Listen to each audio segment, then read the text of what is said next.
La double contrainte ou le double lien désigne l'ensemble de deux injonctions qui s'opposent mutuellement et doivent être réalisées en même temps, ce qui est impossible. Je donne des exemples. Garder le contrôle et lâcher prise en même temps. Devoir être laxiste et autoritaire en même temps. Prendre une décision importante et surtout ne pas la prendre. Être spontané. Faire une action et surtout ne pas la faire. Comment cela s'installe-t-il à l'intérieur de nous? Eh bien, cela s'installe à cause du message ambigu que nous envoie une personne faisant figure d'autorité dans notre enfance, tel que le père, tel que la mère, les grands-parents. Ce peut être un instituteur, un précepteur, un guide spirituel, etc. Je vous donne des exemples. Un père rigide, exigeant de son fils la plus grande rigueur, mais étant secrètement séduit par ses comportements indisciplinés et audacieux. C'est un paradoxe. Une mère qui prévient sa fille des dangers sexuels tout en exigeant qu'elle ait du succès auprès des garçons et tout en lui reprochant de n'avoir aucun succès auprès d'eux. C'est un paradoxe. Un parent qui rend l'enfant responsable de quelque chose sur laquelle il n'a aucune emprise, tel que le conflit conjugal ou la maladie ou l'échec d'un des membres de la famille, c'est un paradoxe. Un père qui manifeste verbalement son amour pour ses enfants, mais qui se présente journellement à eux en alcoolique compulsif. Ici, on comprend bien que l'enfant reçoit deux messages. L'un est verbal et entre en résonance avec les pensées. Et l'autre message est émotionnel et entre en résonance avec le ressenti de l'enfant. D'où l'enfant ne sait plus ce qu'il doit croire. Est-ce que c'est son cerveau ou est-ce que c'est son ventre? Et cela se met à tourner en rond à l'intérieur de l'enfant. Quand il veut croire ce que son cerveau lui envoie, c'est son ventre qui le contredit. Et quand il veut croire son ressenti et son intuition, ce sont ses pensées qui l'en empêchent. Et la situation boucle sur elle-même. Et l'enfant n'est pas capable de la moindre explication. Il ne comprend pas ce qui lui arrive. Cela relève de l'inconscient, c'est inscrit dans son expérience archaïque. Mais ce programme archaïque grandit avec nous. Il se manifeste dans des situations variées. Il nous choque. Nous sommes scotchés dans l'instant, la tête dans le vide. Nous entrons dans une sorte d'hypnose hors du temps.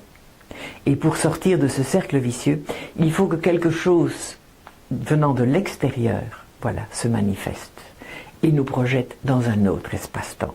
Je prends comme exemple la sonnerie du téléphone, le feu qui devient subitement rouge alors que nous sommes au volant de notre voiture, ou un coup d'œil à l'horloge qui rappelle un rendez-vous incontournable, ou un bruit fracassant, ou les enfants qui crient auprès de nous, ou une douleur subite aussi. Et c'est ainsi que les années passant, étant tellement préoccupés par les nécessités domestiques de notre vie, eh bien on s'accommode de cela. Et on a l'impression d'avoir résolu le problème. Mais que nenni! Dès que la vie nous laissera un peu plus de temps pour souffler, la bipolarité paradoxale va réapparaître de plus belle. Mais pas de panique. Le fait de ne pas savoir faire un choix de vie, c'est courant. Moi, par exemple, ça m'arrive 3 fois par semaine. Mais ici, on parle d'autre chose.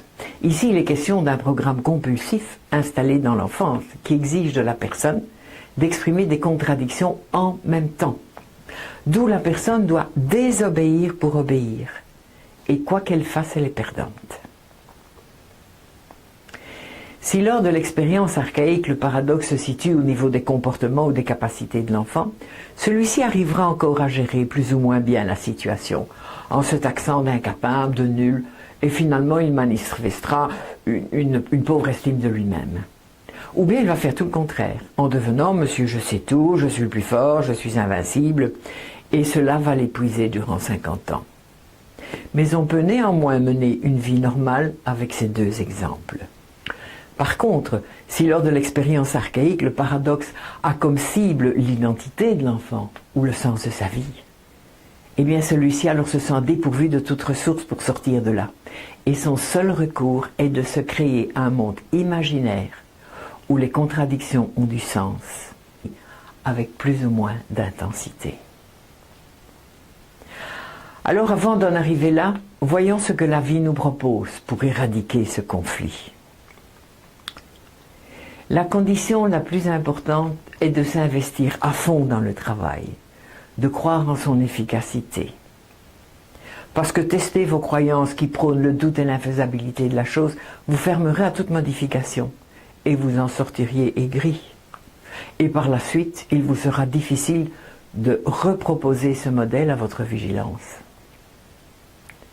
Alors soyez ouverts à cette nouvelle approche. Laissez-vous guider comme un enfant. Devenez cet enfant ébahi face à la nouveauté. Il s'agit d'une séance d'hypnose d'environ 30 minutes, utilisant des métaphores visuelles et kinesthésiques. Ce travail nécessite néanmoins d'être seul avec soi-même et d'être sûr de ne pas être dérangé. Je vous propose d'utiliser un casque d'écoute parce que ça aide à se sentir complètement immergé dans le travail. Ceci est une vraie séance thérapeutique que je pratique entre 2 et 3 fois par semaine, ce qui devrait vous conforter dans le fait que vous n'êtes pas la seule personne à vivre cela.